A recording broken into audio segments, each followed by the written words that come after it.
como todo es un taller y a través de los objetos nosotros nos encontramos con la ignorancia, por ejemplo, no sé hacer esto, no sé hacer aquello, nos encontramos con la ignorancia intelectual también, que es otra limitación, pero sí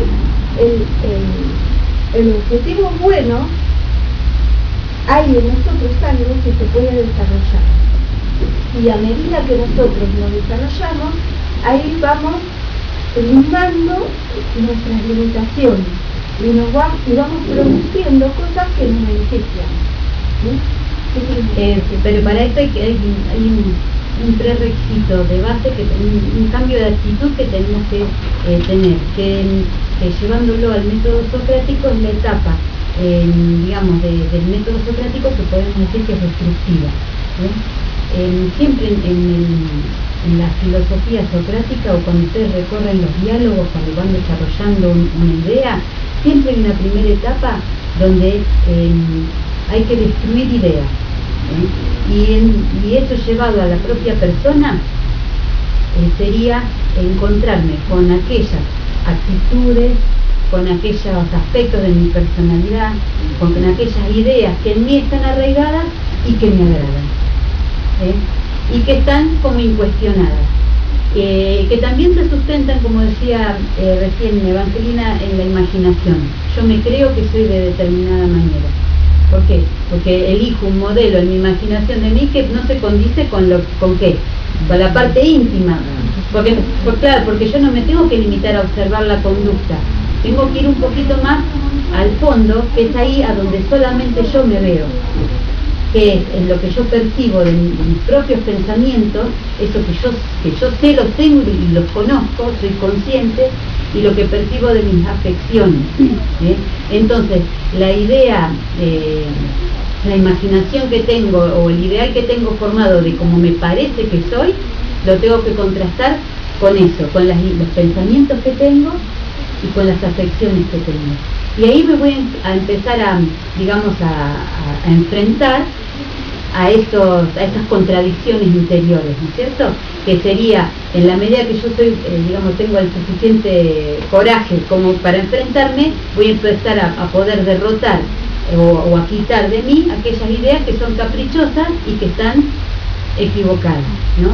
Y que no solamente, lo más importante son aquellas ideas que se refieren a mí, ¿no? A mí, a mi modo de ser, a mis actitudes, pero que también las tengo con relación a aquellas cosas que son de mi interés, ¿no? Porque también tengo ideas formadas de las personas, ¿no es cierto? O de la vida, o de las cosas que a mí me interesan, y que motivadas en gustos o en aspiraciones que por ahí me resultan satisfactorias pero que no me benefician, son ideas caprichosas, de lo que debería ser mi vida, de lo que debería ser alguien en mi familia, de lo que me parece que soy. ¿Por qué? Porque sustentado en esas ideas que están equivocadas es como yo me determino, es como yo actúo, como yo me desenvuelvo en la vida.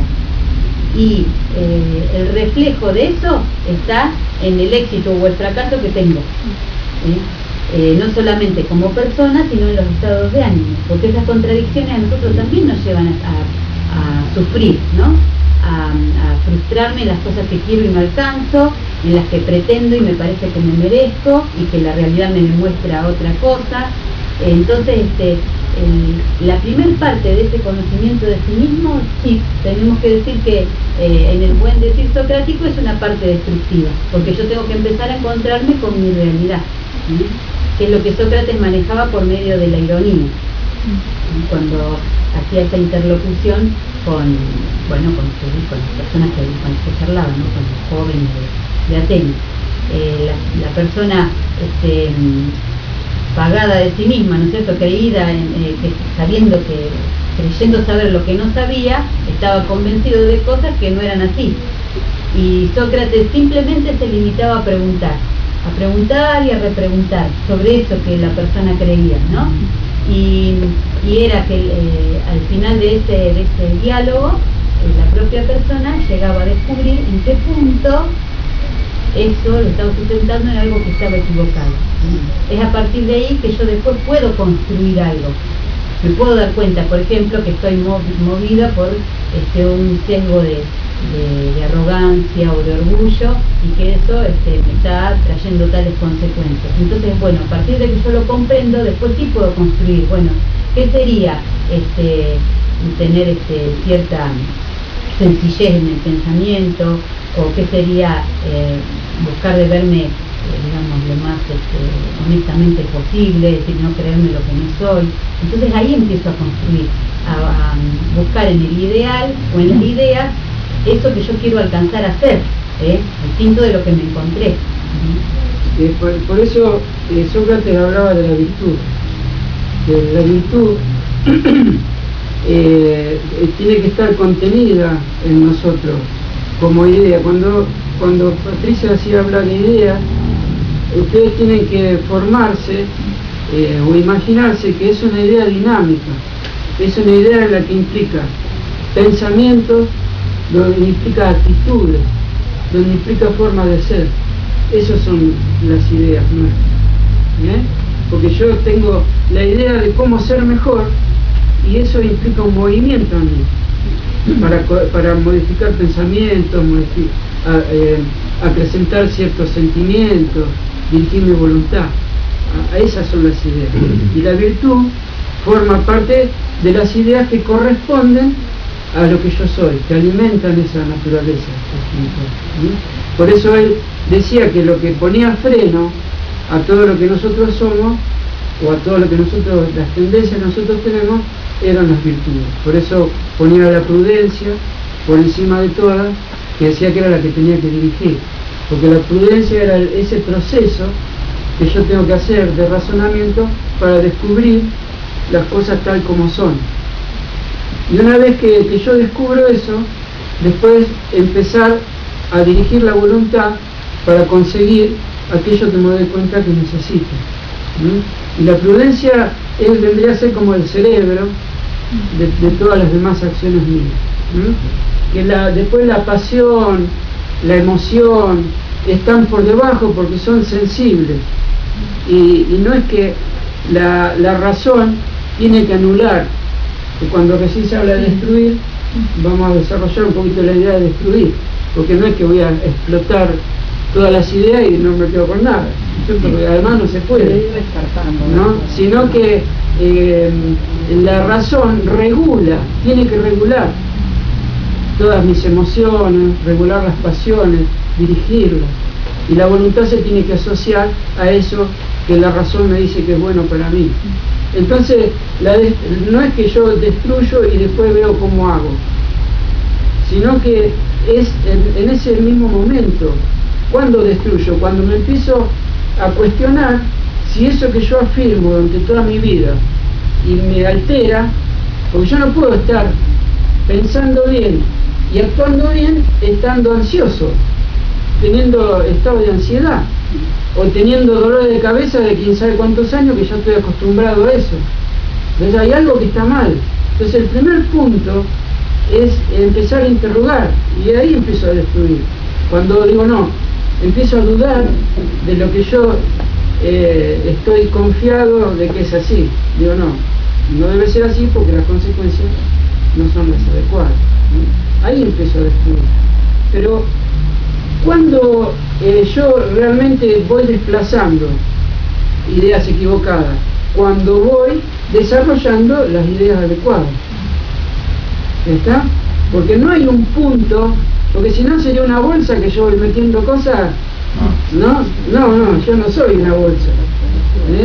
Entonces yo voy pensando, elaborando ideas, estudiando conforme, porque no es que está todo en el aire, sino que la idea de virtud, de lo que se debe hacer está, que también estaba desarrollada por Sócrates, Platón, por Aristóteles, y empezar a desarrollar eso, y darme cuenta de que en ese punto yo tengo que dirigir mi vida, mi actividad. Entonces cuando yo elaboro eso que elaboro como idea, lo contengo en mí, y ya eso, si es mío, yo lo empiezo a querer, empiezo a desarrollar ese aspecto, a esa idea y empiezo a caminar para conseguirla, pero no camino con los pies, con mi actividad espiritual, para pensar conforme a eso, para sentir conforme a eso y para tener los resultados inherentes de esa nueva forma, de ese nuevo modo de pensar, de sentir y de actuar. Entonces, en ese momento, empiezo a caminar y empiezo a adquirir los hábitos de la virtud, porque la virtud es hábito.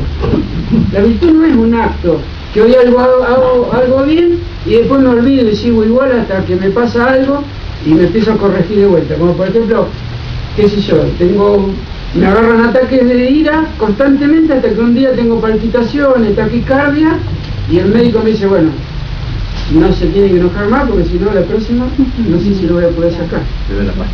¿Cierto? Bueno, entonces dice, no, ahora ya no me tengo que enojar más, voy a ver cómo hago con mi vida. Y bueno, eso es especulación, porque si yo no vine a enojarme, yo vine a corregir esas ideas equivocadas que estaban contrarias a lo que es mi esencia. Entonces yo, cuando empiezo a caminar, empiezo a modificar hábitos, pero no hábitos de cuando yo me levanto a la mañana, lo que hago, el hábito cuando como, esos son hábitos como persona.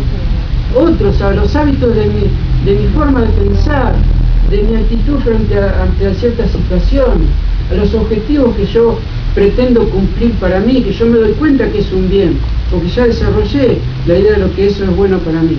Entonces, a medida que desarrollo esos hábitos, yo no puedo tener dos hábitos contrarios en mí mismo. O tengo un hábito o tengo el otro, pero los dos no hay. En mí no existe eso. Entonces, en la medida que yo voy desarrollando los hábitos de virtud, automáticamente los otros se van diluyendo.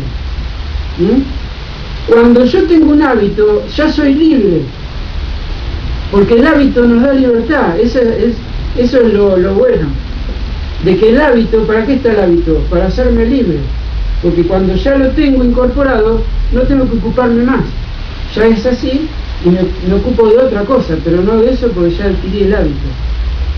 Entonces, en esos puntos de virtud, en los cuales yo desarrollo un hábito, eso ya me da otra libertad, y esa libertad es la felicidad, la libertad de desembarazarme de ciertos aspectos de mi temperamento que están en contra de lo que es bueno para mí. De eso me libero. No me libero de las personas, no me libero del trabajo, no me libero de la sociedad, de la familia. Me libero de mis dependencias, que están en mí mismo y que nunca observé, y que me parecía que lo real eran las situaciones que me pasaban alrededor, que mis sufrimientos eran a causa de la familia, a causa del trabajo, a causa de todas las múltiples situaciones del cotidiano vivir. Claro, y después, bueno, claro, pero Sócrates decía con eso, porque Critón le decía, pero ¿qué van a decir? Que siendo amigo tuyo no fui capaz de pagarle al carcelero para que te escape. Y dice, bueno, si nos vamos a andar fijando las opiniones, no hacemos filosofía, decía, porque la opinión es opinión. La opinión que es, desde mi posición, emito un juicio. ¿No es cierto? Lo analizás. Sí. Soy, tengo que cambiar. Claro. Y Sócrates iba más allá, dice, y también tenés que ocuparte, no te tenés que ocupar cuando te halagan. No solamente tenés que ocuparte de la opinión cuando te critican, también no tenés que hacer caso cuando te halagan, porque es una opinión, porque la opinión es tanto para cuando es bueno, cuando es bueno o malo, no, cuando es agradable o desagradable. Entonces la opinión siempre hay que observarla, porque dice, si realmente el otro te está diciendo algo que es bueno, está bien, vas y corregir. Y si el otro te está diciendo que es algo que es malo, que es equivocado lo que está diciendo, no que es malo, que es equivocado lo que te está diciendo, no tenés que hacer nada, porque el equivocado es el otro. cierto? Entonces, la opinión siempre es opinión, pero